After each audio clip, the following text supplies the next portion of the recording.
I stand at the entrance of Aurelia's, my fingers tightening around my leather clutch. Through the amber glow of vintage chandeliers, I can see them laughing, wine glasses held high in some private celebration. My family. The maitre d' smiles at me with a practiced warmth that doesn't quite reach his eyes. Your name, miss? Before I can answer, my mom's voice cuts across the polished dining room. Oh, there she is, finally. Heads turn. I feel the weight of strangers' curious glances as I step forward, the quiet click of my heels against marble marking each deliberate step. My black dress is simple but well-tailored, the kind that whispers success rather than screams it. They've positioned themselves at the restaurant's finest table, the one with the breathtaking view of the downtown skyline I once dreamed of being part of. Mom, Ethan, his wife, Sophia. The light catches the ruby pendant at my mom's throat, a gift from my dad before cancer took him during my sophomore year of college. I approach the table and stop, a cold stillness settling over me as I immediately notice what they've chosen to ignore. There is no chair for me. Ethan sprawls comfortably, one arm draped across the back of his chair, the other swirling a glass of something amber and expensive. His signature smirk arrives a full second before his words do. This table is for family, he says, his voice loud enough for the neighboring tables to hear. Maybe you can find a spot outside.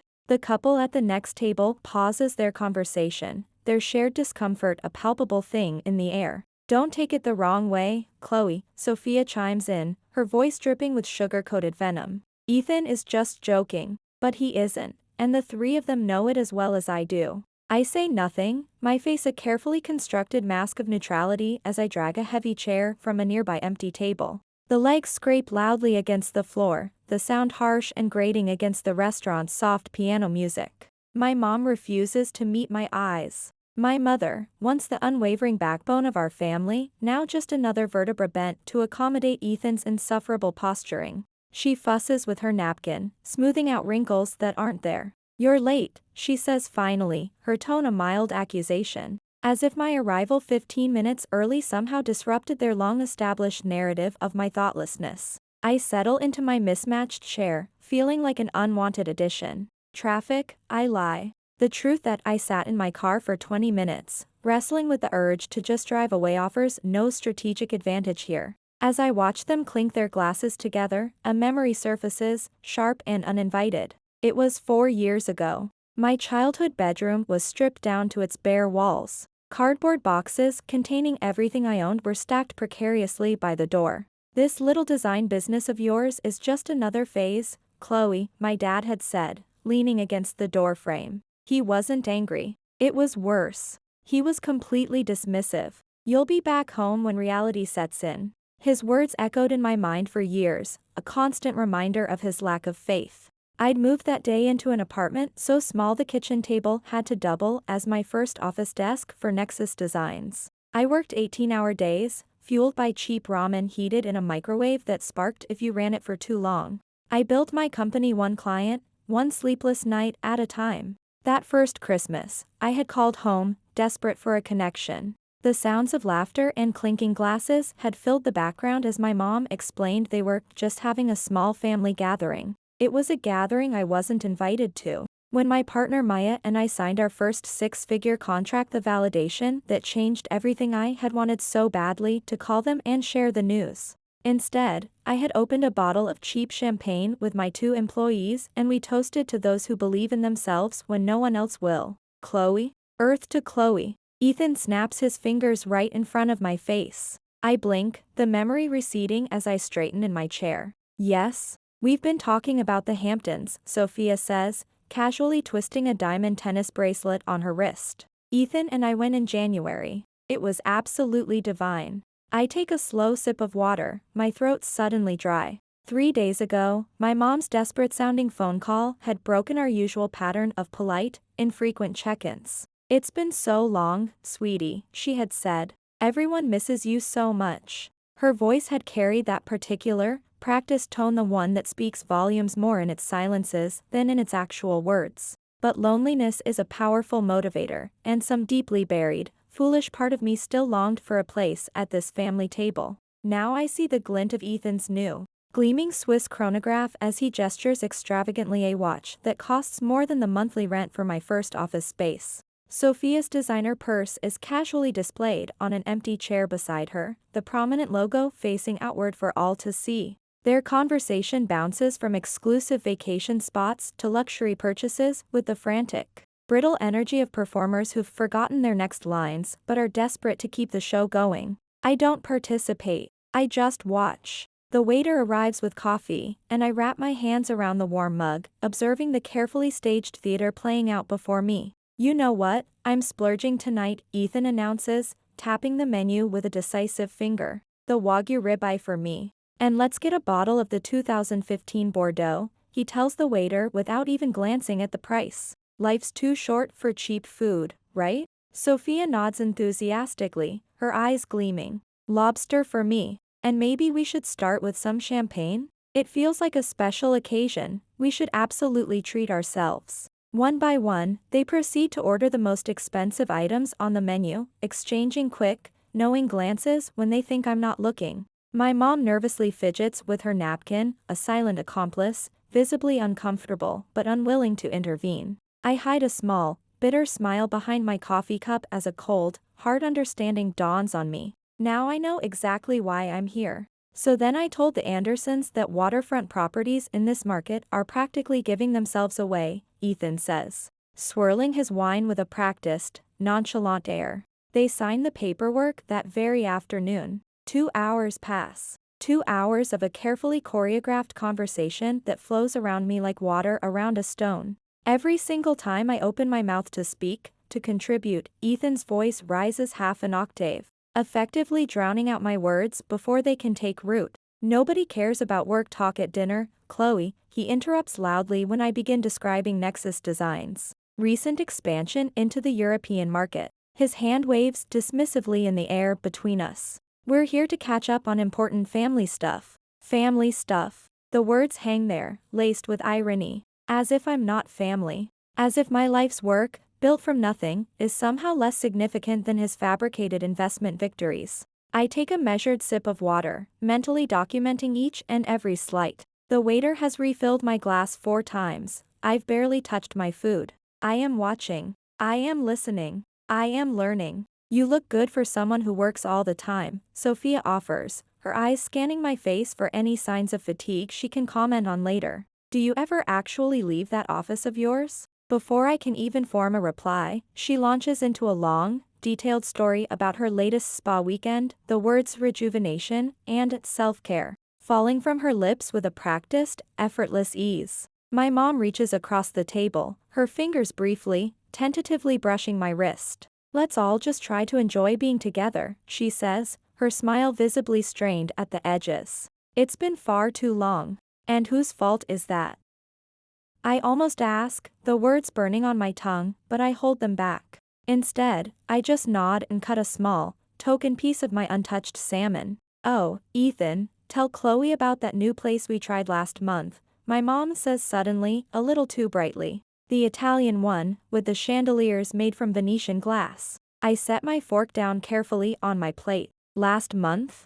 An awkward silence descends upon the table, brief but incredibly heavy. We try to do this monthly, Sophia explains, suddenly finding her manicure fascinating. Family dinner. It's a new tradition. A tradition I'm just now hearing about for the first time, I say. The quiet words landing with force as the realization settles like a block of ice in my stomach. Ethan clears his throat, shifting in his seat. Well, you're always so busy, he says dismissively. Running your little company and all. The diminutive stings exactly as he intended it to. I straighten imperceptibly in my chair, my spine stiffening. Not too busy for family, Ethan, if I'm actually invited. My mom's eyes dart nervously between the two of us, wide with panic. More wine, anyone? Ethan seizes the opportunity to shift the topic, a relieved look on his face. Speaking of business. He leans forward, his gleaming Swiss chronograph catching the light. The market's been absolutely brutal lately. Apex Capital had 3 deals fall through just last week. He looks pointedly at me, his meaning clear. Not everyone can be swimming in success like you are. I recognize the play immediately. The carefully planted seed of struggle, the subtle implication of need. That new Lexus you were looking at might have to wait, honey, Sophia says, placing a comforting hand on his arm in a perfect pantomime of support. It's such a difficult time to be making big purchases. She turns her attention to me, her expression a mask of sympathy. I've been trying to find something to replace my old car, but everything is just so expensive these days. Even the base models. My mom nods sympathetically before adding the final, crucial piece of the puzzle. Chloe has been so blessed financially, with her business taking off like it has. And there it is. The setup crystallizes before me, shockingly elegant in its cruel simplicity. The expensive restaurant. The lavish, over-the-top orders. The sob stories of financial hardship, immediately followed by pointed references to my success. They didn't invite me here to have dinner with them. They invited my wallet. The waiter approaches with practiced, impeccable timing, a leather-bound check folder nestled in his hands. Ethan catches his eye and gives a slight, almost imperceptible nod. The folder lands with a soft, definitive thud directly in front of me. I don't immediately reach for it. I let it sit there. The silence stretches, thick and heavy with expectation. $2,200, Ethan finally says, leaning back in his chair with a triumphant, smug smile. Thanks for dinner, Chloe. You don't mind, right? We figured since you're doing so well. All eyes turn to me, a jury delivering a verdict they decided on long ago. My mom's fingers nervously twist her napkin into a tight knot. Sophia's smile is brittle and sharp at the edges. Ethan radiates a confidence born of pure, unadulterated entitlement. My phone buzzes in my purse. I retrieve it, my movements slow and deliberate, and glance at the screen. Meeting confirmed for 9 p.m. We've locked in the Singapore contract. Celebrating at the office whenever you can make it. Maya. A picture forms in my mind, my partner, Maya, who stayed with me until 3 a.m. helping me finish our very first major proposal. Maya, who brought me soup when I was working through a fever to meet a critical deadline. Maya, who believed in our vision for Nexus Designs enough to leave her corner office at a prestigious firm. People who saw my potential, who celebrated my victories, and who supported me through every single setback. My chosen family. The contrast between them and the people at this table is stark and clarifying. Blood ties do not automatically confer loyalty, respect, or love. I now understand that those qualities must be earned, cultivated through consistent action and mutual regard. I pick up the check slowly, my heart hammering against my ribs, and examine it with careful, deliberate attention. The table collectively exhales, a wave of palpable relief rippling across their features. My mom's tense shoulders finally relax. Ethan's smirk deepens into a grin. Sophia adjusts her designer purse, her mind already moving on to her next thought, her victory assured. I set the bill down with a soft click, directly in front of Ethan. My voice, when it comes, is quiet but rings with the firm, unyielding strength of steel. I'm not your personal ATM. The silence that follows is absolute, a vacuum that sucks all the air out of the room. Ethan's face flushes a deep, blotchy red. Sophia's mouth opens slightly, but no words emerge. My mom is the first to recover, her voice taking on the placating tone she always used when I was a child having what she called a difficult moment. Chloe, honey, she says. You can help them out a little, can't you? We're family. Family. The word hangs in the air between us, its meaning twisted and perverted beyond all recognition. In their definition, family means I give and they take. My success becomes their communal property, while my struggles have always been, and will always be, solitary burdens. I meet my mom's eyes directly, holding her gaze. Yes, Mom, we are family.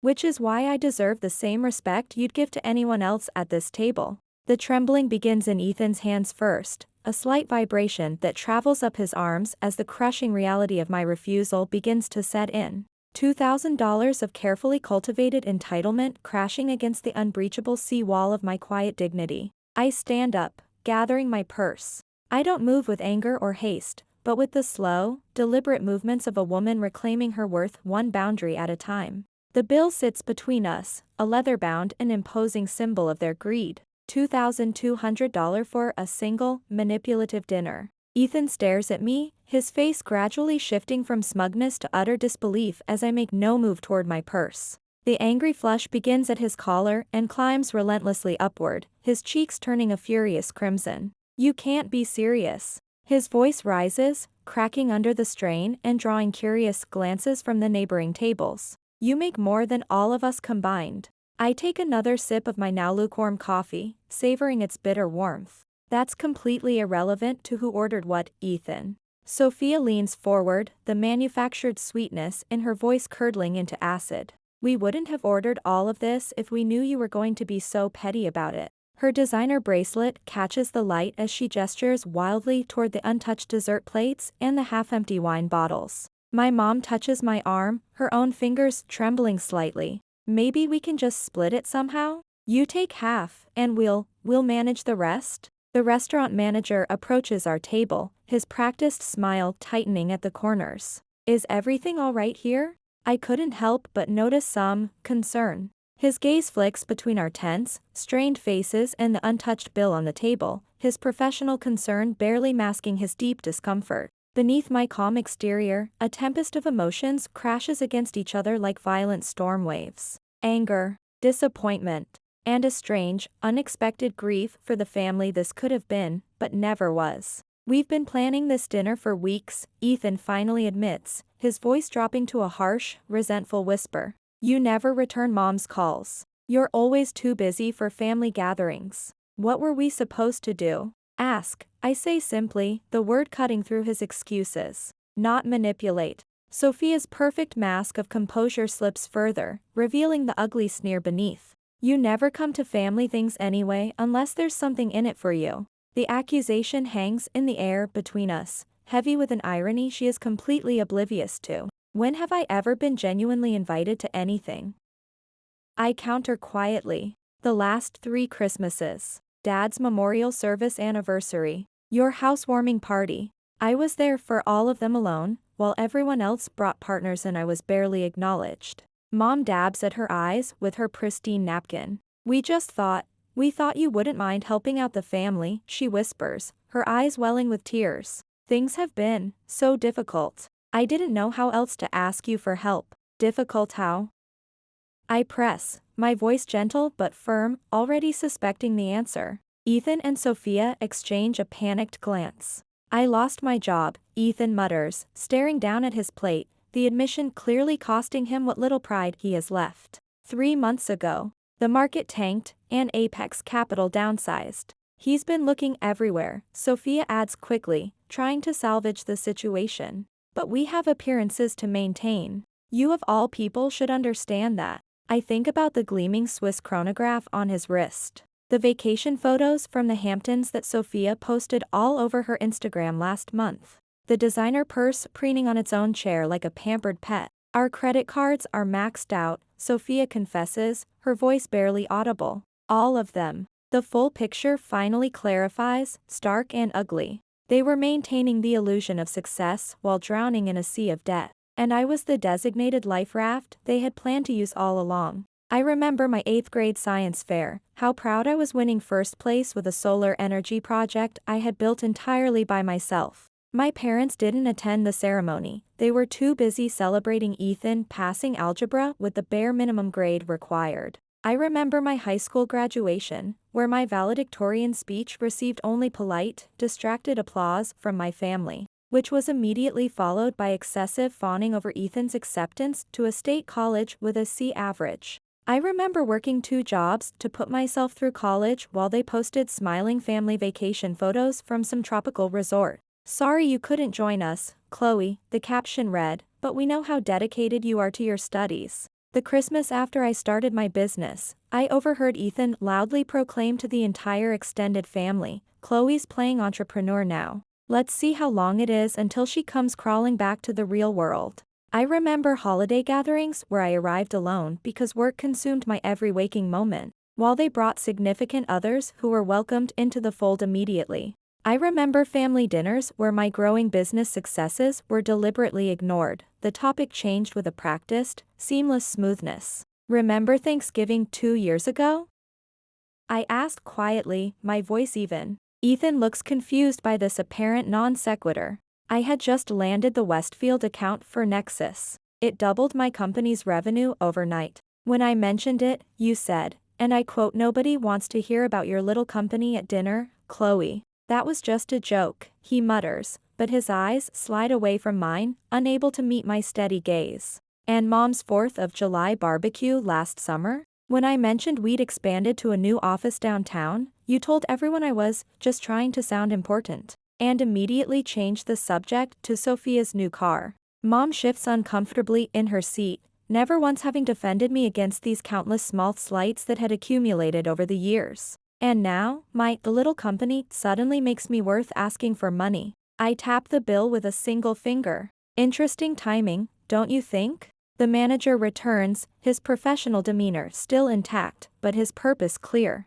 "I do apologize for the interruption, but we have other guests waiting for tables. We'll need to resolve the bill very soon." His polite words carry a firm, unmistakable urgency. Ethan's frustration finally boils over. "Fine," he snaps. "You've made your point.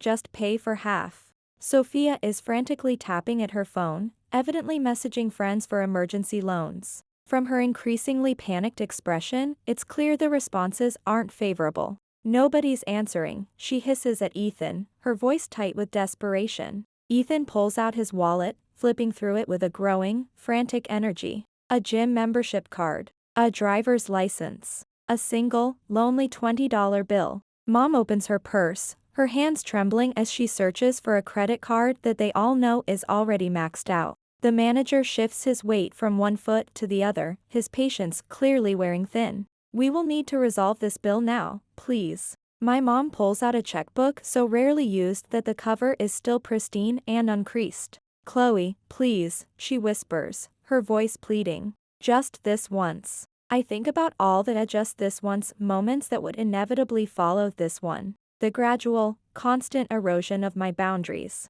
The entitled expectations that would only grow larger and more demanding with each and every concession. "You ordered it, you pay for it," I say, my voice calm as I meet each of their eyes in turn. "I'm only responsible for my own coffee." Ethan grips the edge of the table, his knuckles white. "You'd really let your own mother be humiliated like this in public?" "No," I answer, the word sharper than I intended. "But I would let adults face the consequences of their own choices." What price would you put on self-respect? As I look at the $2,200 bill and the family who plotted for weeks to manipulate me into paying it, I realize with startling clarity that I already know my answer. "You'll regret embarrassing us like this," Ethan hisses, leaning so far across the table that I can smell the expensive bourbon on his breath. His voice is low enough that the nearby diners won't hear the specific words, but it's loud enough to ensure that everyone at our table does. The thin veneer of family warmth has completely vanished, like morning dew under a harsh and unforgiving sun. Sophia's eyes well with perfectly timed tears. 2 single drops slide down her cheeks, leaving clean trails through her foundation but somehow not disturbing her flawless mascara. "I can't believe you would do this to your own family," she says, her voice catching on the word family with practiced, theatrical precision. The unified front they presented just minutes earlier, their smug, absolute certainty that I would cave and cover this extravagant bill begins to crack and splinter like thin ice under too much weight. Ethan pulls out his wallet and slaps down a credit card with a show of theatrical confidence. The manager takes it, runs it through the machine, and then returns with a tight, apologetic smile. "I'm very sorry, sir. This card has been declined." Ethan's face flushes a deep, mortified red. He produces another card, and then another. Each time, the manager returns with the same polite, regretful expression. Sophia digs through her designer purse, her fingers trembling slightly as she hands over her own card. "I'm sorry, ma'am." I watch this pathetic performance unfold, my coffee now cold between my palms. The immense weight of their expectations, this carefully laid trap, sits heavily across my shoulders. But as I watch them scramble to solve a problem that is entirely of their own making, something fundamental shifts deep inside of me. I place a $5 bill on the table beside my untouched coffee cup. "For my coffee," I say clearly, adding another 20. "And this is a tip for our server, who deserves it." 3 pairs of eyes swing toward me, each one revealing a different, potent flavor of desperation. Ethan opens his mouth to speak, but I meet his gaze with such a steady, unwavering calm that his words die before they can even reach his lips. I'm just letting everyone take responsibility for their own choices, I say, looking at each of my family members in turn. My voice is neither angry nor satisfied, it is simply resolved. We all make our own decisions. And we all have to live with the consequences. I gather my purse and stand up from the table. My shoulders, which have been tight with tension since the moment I first walked into Aurelia's, suddenly relax. I feel taller, straighter, as if I have just put down a heavy burden that I have been carrying for years without even realizing it. The manager clears his throat, looking relieved to have an adult in the room. Perhaps there's someone else you could call for assistance with the bill? Ethan's nostrils flare as he pulls out his phone, his face a mask of fury. He steps away from the table, his back rigid as he makes a call that is clearly paining him more than any physical injury ever could. Sophia's fingers fly to her wrist, unclasping her diamond tennis bracelet with frantic, clumsy movements. She begins removing her earrings next, piling the jewelry in a small, glittering heap in front of her as if she's preparing for an immediate visit to a pawn shop. Chloe. My mom rises and follows me as I step away from the table, away from the wreckage. Her voice drops to a conspiratorial whisper. Please reconsider. Just this once. We can work something out later, I promise. I turn to face her. For the very first time tonight, her expression contains a genuine emotion rather than a calculated social performance. Fear lurks in the fine lines around her eyes, not just fear of the unpaid bill, but a deeper fear of losing me for good. This isn't about the money, Mom, I say, my voice gentle but firm. It's about respect. I will not be used, not even by my own family. Especially not by family. She flinches as if I've slapped her, but the words needed to be said. They were long overdue. I catch my reflection in the restaurant's ornate, gilded mirror as I turn to leave. The woman looking back at me stands straight and tall, her eyes clear and certain. For the first time all evening, and perhaps for the first time in years, I recognize myself completely. Tomorrow, I will sit down with my team at Nexus, people who value my ideas, who collaborate with me rather than try to manipulate me. People who have earned my trust through consistent respect, rather than simply assuming it through a genetic connection. As I reach the heavy glass door, my mom's hand catches my elbow. Please don't leave like this, she says, her voice smaller and more fragile than I have ever heard it. Her eyes, so like my own in color but not in conviction, search my face for any sign of mercy. I cover her hand with mine, feeling the paper-thin skin that speaks of her advancing years. A wave of sadness washes over me, but it doesn't change my resolve. This pattern has to end, Mom, I tell her, my voice softening with a sorrow she might mistake for weakness. I'm willing to talk, just you and me, when you're ready to be honest. But there will have to be new rules. Respect, honesty, and absolutely no financial exploitation. She swallows hard, the movement visible in her throat, and gives a slight, shaky nod. Call me when you're ready, I add, squeezing her hand once before gently letting it go. I push through the heavy glass door of Aurelia's and step out into the cool, cleansing night air. Behind me, the family drama continues to unfold, a messy, undignified spectacle. But ahead of me stretches an evening that is suddenly, gloriously free of obligation, a future reclaimed one single boundary at a time.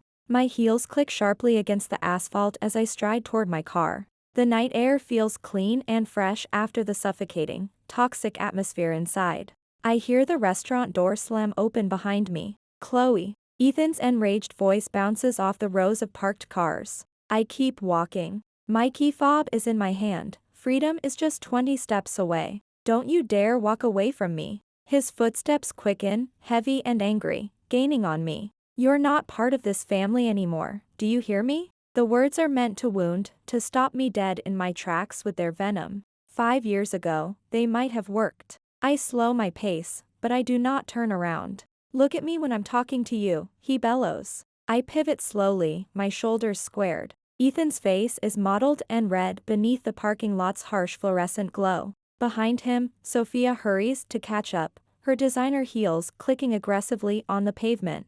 Several diners are lingering near the restaurant entrance, openly watching the unfolding drama with morbid curiosity. You ungrateful little dash, Ethan cuts himself off, breathing hard and fast. Who do you think you are? I think I'm someone who just wanted to have a normal family dinner, I reply. My voice remains level and calm, a stark contrast to his escalating, uncontrolled volume. Sophia reaches us, slightly breathless from her sprint in high heels. This isn't about dinner and you know it, she snaps. My mom appears in the restaurant doorway, hesitating. I can see the raw indecision in her posture. She is caught between her manipulative son and her only daughter. Ethan runs a hand through his hair, a gesture so eerily reminiscent of my dad that it momentarily disarms me. Then his expression shifts, a calculated mask of concern replacing the raw, naked anger. Mom has medical bills she can't pay, he says, his voice dropping to an urgent, conspiratorial whisper.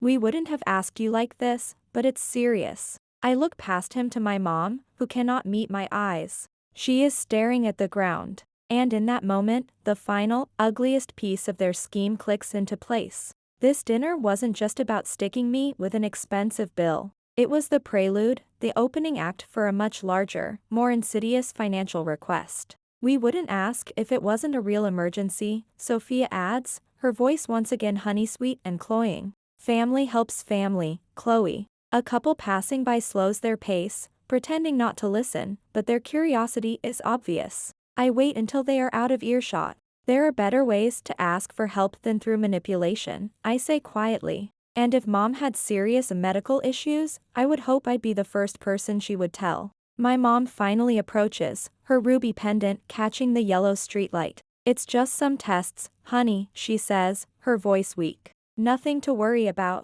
The insurance covers most of it. The betrayal stings far worse than Ethan's overt anger ever could. My own mother was in on the scheme from the very beginning, using her own health as a bargaining chip. I take a deep breath, weighing decades of painful family history against this single, defining moment.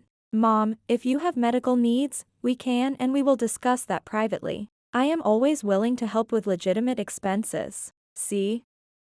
Ethan bursts in, his face lighting up with victory. I told you she could afford dash. I lift my hand, a sharp, silencing gesture that cuts him off mid-sentence. I wasn't talking to you, Ethan. Sophia steps forward, trying to reassert their collective front. We're all family here, Chloe. Supporting family doesn't mean enabling destructive behavior, I reply, my voice cold. Showing up tonight only to discover that you had all planned to use me as your personal ATM is not how a family is supposed to treat each other. I reach into my purse and extract a business card, holding it out to my mom. She takes it with trembling fingers. Call me tomorrow. Just you, I tell her, my gaze unwavering. Then I turn to Ethan and Sophia, my expression unreadable. Figure out your own bill tonight. You can't be serious, Sophia sputters, her face pale with shock. I am. And if Mom wants to discuss her medical situation with me honestly, I will consider helping her.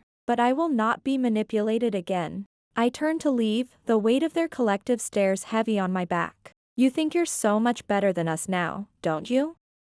Ethan shouts, his voice echoing across the nearly empty parking lot. I pause, considering his question. Am I? With my successful business and my hard-won financial independence, it would be so easy to think so. But that isn't it at all. I glance back over my shoulder. No, Ethan. Just different. And that's okay. The simple truth of it lands like a stone dropping into still, quiet water. Ethan's mouth opens and closes, but no sound comes out. Beside him, Sophia sinks onto a nearby concrete bench, her carefully constructed facade completely shattered. All the energy she had put into maintaining their glamorous appearances seems to drain away in an instant. My mom stands frozen between us, her gaze darting from me to Ethan and Sophia. I can see the silent, agonizing calculation in her eyes follow her daughter, or stay with the son she has always enabled. The tableau we create is suddenly illuminated by headlights as a car pulls into the lot, briefly spotlighting our family drama for all to see. Chloe, please, my mom whispers, but she doesn't move toward me. I nod once, a small, sad gesture of acceptance for her choice. My number's on the card. As I walk to my car, I don't look back. The sharp night air fills my lungs with each breath, and I realize with a jolt that I'm not sad, I am relieved. For the first time in my entire life, I have spoken my truth without apology or fear. My hand doesn't shake when I unlock my car door. The woman reflected in my window looks steady, unbroken, different, not better. And finally, she is at peace with that distinction. Inside the quiet safety of my car, I allow myself one deep, shuddering breath before turning the key in the ignition. As I drive away from Aurelia's, I know I am leaving behind more than just an unpaid dinner bill. I am leaving behind the crushing weight of expectations I never agreed to carry. Tomorrow, my mom may call. Or she may not. Either way, for the first time in a very long time, I know I will sleep soundly tonight. I stand at the wall of windows in my office at Nexus Designs, watching the city awaken far beneath me. It's been 3 months since that night at Aurelia's. 3 months of painfully but purposefully reclaiming what the word family truly means. The morning light catches on the framed photo on my desk, me at 22, exhausted but fiercely determined, sitting at that rickety kitchen table that doubled as my first office. I touch the frame lightly, a silent acknowledgement of just how far I've come. Chloe, Maya, my operations director and my rock, appears in the doorway. The team's ready for you. I smile and follow her into our conference room, where 6 faces turn to me with something I never once found at that restaurant table: genuine respect and admiration. Let's begin, I say, and the meeting flows with the practiced, easy rhythm of people who truly value each other's contributions. No one speaks over anyone else. No one belittles ideas. We build things together, brick by thoughtful brick. This is what I have built. Not just a business, but a community. One sugar, right?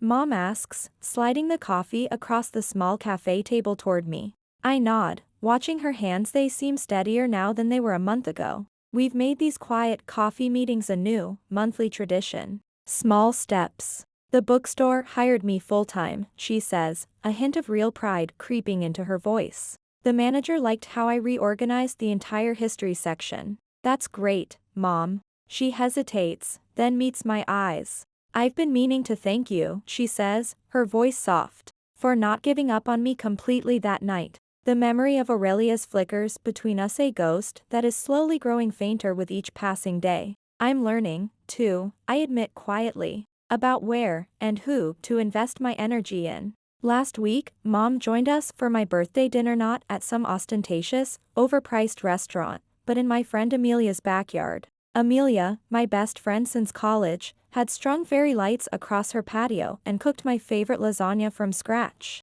Mom had brought homemade brownies and, to my surprise, fit seamlessly into the evening, laughing genuinely at my friends' terrible jokes and listening intently to their stories about our early, struggling days at Nexus. For the very first time, I saw her as her own person, without the long, dark shadow of Ethan and Sophia looming over her. Ethan took a job in Hartford, Mom mentions casually as we walk through the park the following Sunday afternoon. Something in sales. It's a much smaller salary, but he seems, I don't know, lighter, maybe? I nod, not surprised. We've kept our distance, but through Mom, I've heard snippets of their new reality. Sophia's Instagram no longer features designer labels and exotic locations, but pictures of home-cooked meals and local hiking trails. Their fall from grace was hard, but it was also necessary. He asked about you, Mom adds tentatively, watching my reaction. When he's ready to have an honest conversation, I reply, he knows how to reach me.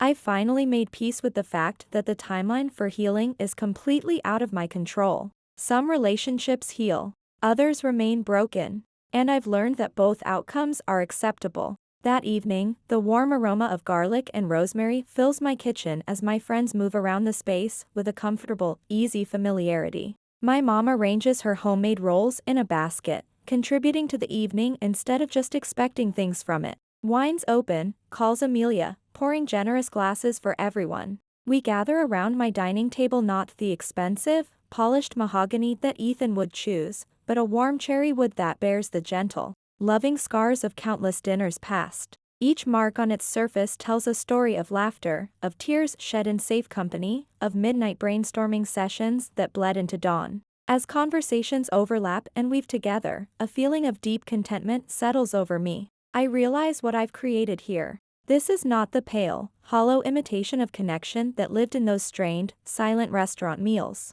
This is something real, something authentic. These people see all of me not as a resource to be exploited, but as a whole person, flaws and strengths alike. Later, my mom and I walk along the shoreline near my apartment, the sunset painting the water in brilliant strokes of gold and orange. When she stumbles on a rocky patch of ground, I offer her my arm without a second's hesitation. She takes it, her grip surprisingly firm. "I'm so glad we found our way back to each other," she says softly. I help her navigate the uneven ground, my footing sure and steady. "It's about supporting without carrying," I tell her, the words coming to me with sudden clarity. "Family isn't about who you're born to, Mom. It's about who you choose to become, together."